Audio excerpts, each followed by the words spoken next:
And Amy, before we get to intentional comedy with our friend and comedian Tim Slaigle, how about some unintentional comedy? Okay, what do you got? I got a Choose Gats. I got a propaganda video that features Bill Nye, the science guy, Oh, yeah, I watched that thing. and the big guy. So you got the science guy and the big guy.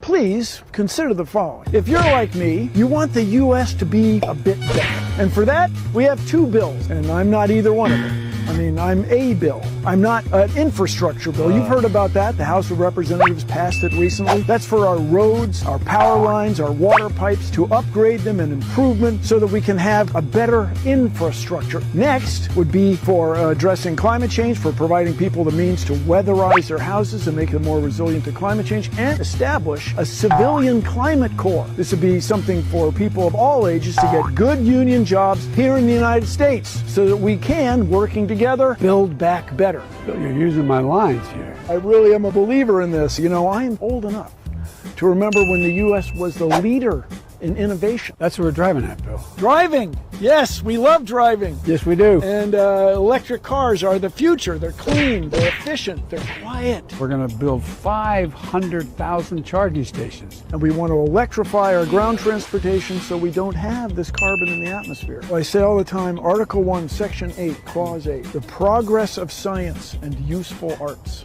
It's in the Constitution. Come on, everybody, what's not to love? We're just trying to change the world here, people. We're going to change the world. Infrastructure is cool. Isn't that what we do nowadays? And they elbow bump at the end of all that zaniness with the wonderful sound effects. Hi. Lightning striking in the... Yeah, it's... I must not watch. The punchlines are actual policies now, like Exactly. the climate core. All right, let's turn it over to a professional to lampoon these people. Tim Slaigle is a stand-up comedian, writer, editor, and political pundit. He is live at CG's Comedy in Bolingbrook this Friday and Saturday, like tomorrow and the day after. And we have tickets to give away, by the way. Yeah, a pair for tickets. Friday and a pair for Saturday. All right. He's also has a new comedy special at Dry Bar Comedy.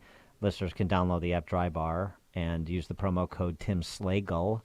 They'll get a month of Dry Bar Comedy free. Tim Slaigle, thanks so much for joining us. Appreciate it. Hey, I'm only a bill. Yeah. now that you've had your fill of calling every socialist policy infrastructure.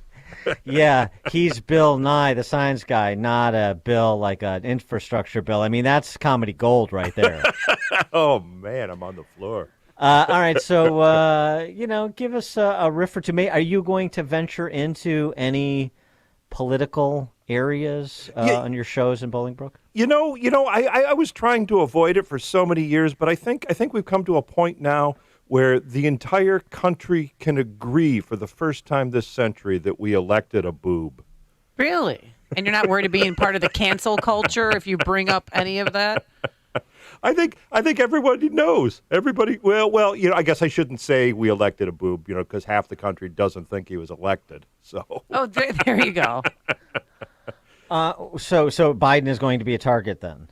I think or so. Biden Inc. I think the entirety of it. Because, we haven't had a president that both parties agree is an idiot since Jimmy Carter. That's bipartisanship, and I think it's time to celebrate that. Yeah, that's true. I mean, the numbers certainly suggest that this would be a ripe area for you to focus on, no question. Yeah.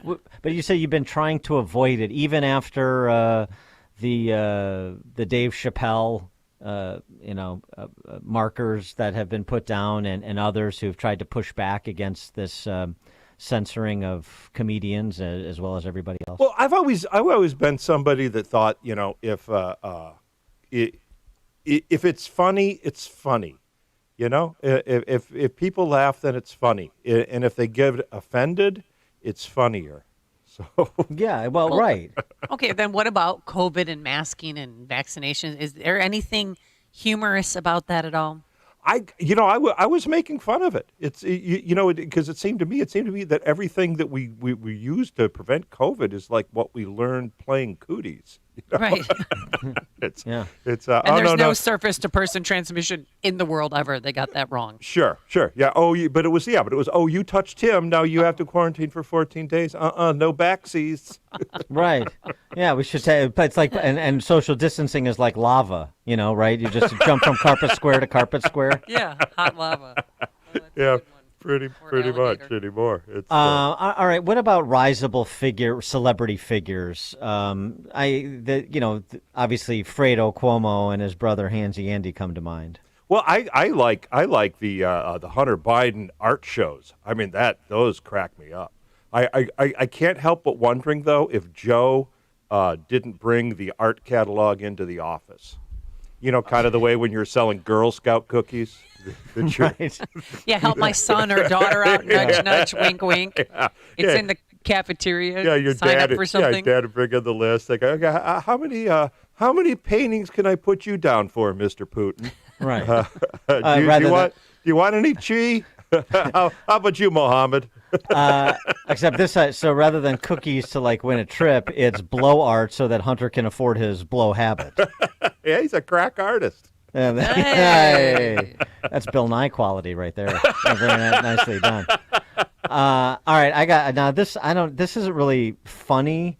It's just going to be a little bit of a rant, but I want to raise this issue of Greg Norman because these sports figures, some of these sports figures are just so frustrating and annoying and ignorant. Greg Norman, the Shark. This choke artist who blew a 6-shot lead in the '96 Masters and made $500 million because Americans bought his crappy golf merchandise, which is crappy by the And way. the hat, yes. Now he's fronting for the Saudis. He's fronting for the Saudis. They're trying to woo top American golfers to play in their events with big cash, with all their oil money that Joe Biden's helped them augment over the last year. And he was asked about whether he's being used as a tool, sort of the way the Chinese communists use LeBron, to sports wash the regime. He said, "No, I'm not being used for sports washing because I've been to Saudi Arabia, I've seen the changes that are taking place, and every country has done horrendous things in the past. Just look at America with racism, for example. It's just so embedded there. It's just ugly." I mean, this guy, the stones on the shark, if you will, to denigrate America and to compare us to the royal family in Saudi Arabia. Well, I think it is. I think the racism is ugly, but not for the same reason. It's, most of us just want to put that behind us, and no, we're not allowed. Do they have a women's golf tournament in and Saudi can Arabia? women drive to watch the men play golf is more of the question. They can't drive Yeah, to they get have- to the golf course to hit drives. Yeah, Yes, unfortunately, yeah, they can't use the golf carts. They have to wheel their little bags. They Yes. have to walk the course with Now, their Tim, bags. you and I were talking, before the segment started about your mom lives in Oxford, Michigan. Yeah, I right was down just- the street from the high school, and just Yeah, about a mile away. I was just there this past weekend for Thanksgiving, actually. and how's she doing in the community? It's horrible. It's everybody is just so sad. I've never been closer to a tragedy than that. Yeah, it's a terrible thing, and just saw this story pop about it, that other schools in Oakland County are closing for the week for fear of copycat killings like that, or copycat attacks like that. I mean, Yeah, well, I've always thought the worst thing that we can do is publicize the name of the killers and show their pictures. Right. Because we're giving lonely people who have never had any attention exactly what they want. We're making them celebrities for 24 hours. Well, the prosecutor in Oakland County yesterday, she goes, "I'm doing this one time, and I'm not doing it again." And she said his name one time, and then she never mentioned it. And then she called him the suspect. yeah, I agree with that. I mean, it's why the newspapers traditionally don't print the names of suicide victims because Right. they don't want to give profile. But the closing of other schools because of fear of copycat, is that the right approach? I mean, just culturally, this idea that all decisions are rooted in fear of the worst case scenario, that's just not a way to live. Well, I think when you're closing the school, you're making kids even more scared. It's I wonder that high school, they just built that about 5 years ago. That's a brand new high school, and unfortunately, usually when this happens, they say, well, we can't make kids go back to class in that school anymore. So I'm wondering if they're going to have to build a new high school in Oxford. What do you think about like the Babylon Bee? And it's very difficult to do parody these days because reality is so facetious. But Babylon Bee, like, is this the kind of stuff are there any lines that you try to abide, or is the idea of line drawing an anathema to comedy? So, for example, here's one Babylon Bee headline. Jen Psaki announces President Biden will visit family of traumatized Waukesha SUV driver. Ooh, ooh, ooh. Myself, I've always said, I mean, that's the idea of comedy is you take it right to the line and then stop. And unfortunately for me, I have never been able to find that line. Okay. Yeah, But good. you've never been canceled. I mean, as a comedian, you must live in fear that those crazy cancel culture people are, on your tail. Yeah, I've been canceled. I mean, there's a lot of clubs I can't work anymore. Oh, do tell. Which clubs? What got you canceled? Oh, yeah, better question. Well, okay. Actually, I didn't get canceled for this one, but I should have, because I walked 90% of the room. There were 270 people in the audience when I started, and there was only 27 left.